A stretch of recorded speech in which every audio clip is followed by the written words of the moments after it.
धामी सरकार को लेकर गरमाया सियासी माहौल। मंत्री और विधायक क्यों लगा रहे दिल्ली दौड़? खुल गया बड़ा राज, धामी सरकार को मिली राहत।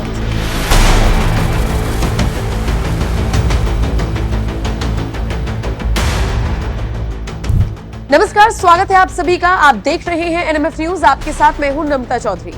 जिस तरह से उत्तर प्रदेश के मुख्यमंत्री योगी आदित्यनाथ को सत्ता से हटाए जाने की अटकलों ने जोर पकड़ा था, उसी तरह से पड़ोसी राज्य उत्तराखंड में भी मुख्यमंत्री बदलने की चर्चाओं ने जोर पकड़ना शुरू कर दिया था। खासकर धन सिंह रावत जैसे बीजेपी विधायकों के दिल्ली दौरे से इन अटकलों को और भी बल मिलने लगा, जिसके दम पर मीडिया के कुछ सो कॉल्ड मठाधीश मुख्यमंत्री बदलने की फर्जी खबरें गढ़ने में जुट गए। लेकिन जल्द ही धामी विरोधी इस एजेंडे की हवा निकल गई, क्योंकि उत्तराखंड के बीजेपी विधायकों और मंत्रियों की दिल्ली दौरे की असली वजह सीएम धामी को कुर्सी से हटाना नहीं, बल्कि उत्तराखंड सरकार में मंत्रिमंडल विस्तार है।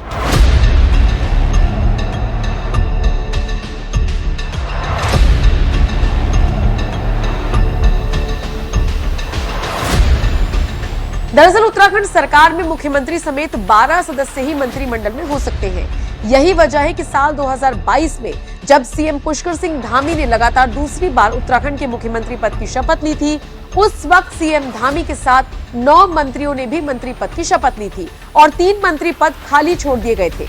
लेकिन कुछ ही दिनों पहले कैबिनेट मंत्री चंदन रामदास का निधन हो गया, जिसकी वजह से उत्तराखंड सरकार में 4 मंत्री पद खाली हो गए और अब इन्हीं पदों को भरने की चर्चाओं के बीच खुद सीएम पुष्कर सिंह धामी ने कुछ ही दिनों पहले जहां पूर्व कैबिनेट मंत्री मदन कौशिक, अरविंद पांडे, बंशीधर भगत, बिशन सिंह चुफाल के साथ ही कई नए और पुराने विधायकों के साथ देहरादून में मुलाकात की थी, तो वहीं इन मुलाकातों के बाद खुद सीएम धामी दिल्ली दौरे पर गए थे, जिसके बाद से ही ये अटकलें लगाई जा रही है कि जल्द ही उत्तराखंड में कैबिनेट विस्तार हो सकता है।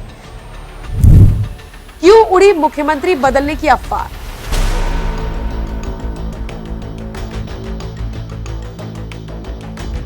उत्तराखंड में जब भी कोई नेता मुख्यमंत्री की कुर्सी संभालता है, उसके सत्ता संभालने से ज्यादा सत्ता से हटाए जाने की अटकलें लगाई जाती हैं। उत्तराखंड के पिछले 24 साल के सियासी इतिहास में कई मुख्यमंत्रियों को अस्थिरता की इसी तरह की अफवाहों से जूझना पड़ा है। यही वजह है कि प्रचंड बहुमत के साथ सत्ता हासिल करने के बावजूद सीएम धामी के खिलाफ भी कुर्सी से हटाए जाने का खूब माहौल बनाया गया। और ये माहौल बनाने वालों में या तो सो कॉल्ड पत्रकार होते हैं, या फिर वो नेता जो सरकार से बाहर होते हैं, या वो मंत्री जो अपनी कुर्सी बचाना चाहते हैं। इसीलिए सरकार के खिलाफ अस्थिरता का माहौल बनाने में विरोधियों की मदद करते हैं। लेकिन उत्तराखंड बीजेपी में शामिल ऐसे विभीषणों को एक बात जरूर याद रखनी चाहिए कि ये वही सीएम धामी है जिनके नेतृत्व में बीजेपी ने उत्तराखंड में लगातार दूसरी बार सत्ता हासिल कर इतिहास रच दिया, क्योंकि उत्तराखंड में भी हिमाचल प्रदेश और राजस्थान की तरह हर 5 साल बाद सत्ता बदलती थी। लेकिन साल 2022 में ये ट्रेंड बदल गया और लगातार दूसरी बार बीजेपी सत्ता में आई।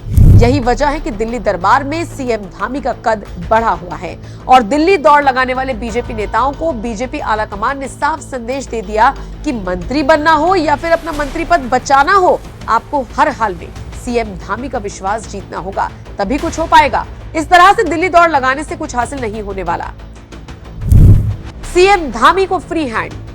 दिल्ली आलाकमान ये बात जानता है कि उत्तराखंड को पहली बार एक ऐसा मुख्यमंत्री मिला है जो जिहादियों पर लगाम लगाना जानता है, श्रद्धालुओं की सुविधा के लिए पूरी ताकत झोंकना जानता है, जिसका सबसे बड़ा उदाहरण है चारधाम यात्रा और कांवड़ यात्रा। जब लाखों श्रद्धालुओं ने देवभूमि की ओर रुख किया, इसके बावजूद धामी सरकार ने बड़े ही व्यवस्थित तरीके से चारधाम यात्रा और कांवड़ यात्रा संपन्न कराई।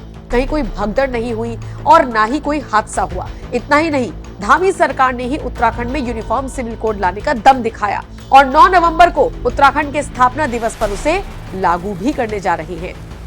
धामी सरकार अगर धाकड़ फैसले ले रही है तो इसका मतलब साफ है कि दिल्ली से धामी सरकार को फ्री हैंड मिला हुआ है और यही बात मंत्रिमंडल विस्तार में भी लागू होती है। जिन 4 खाली पदों पर मंत्रियों की नियुक्ति होनी है, उन पदों को सीएम धामी को ही भरना है, जिससे वो अपनी टीम मजबूत कर सके। दिल्ली से कोई दखल नहीं होगा। इसी बात से समझ सकते हैं कि उत्तराखंड सरकार में मंत्री पद हासिल करना हो या मंत्री पद बचाना हो, बीजेपी नेताओं को सीएम धामी का विश्वास जीतना होगा। और हाँ, जो लोग धामी की कुर्सी जाने का फर्जी एजेंडा चला रहे थे ना, कम से कम उनको भी ये बात जान लेनी चाहिए कि जब तक धामी सरकार पर बीजेपी आला कमान का हाथ है, सीएम धामी को कुर्सी से हटाना आसान नहीं है।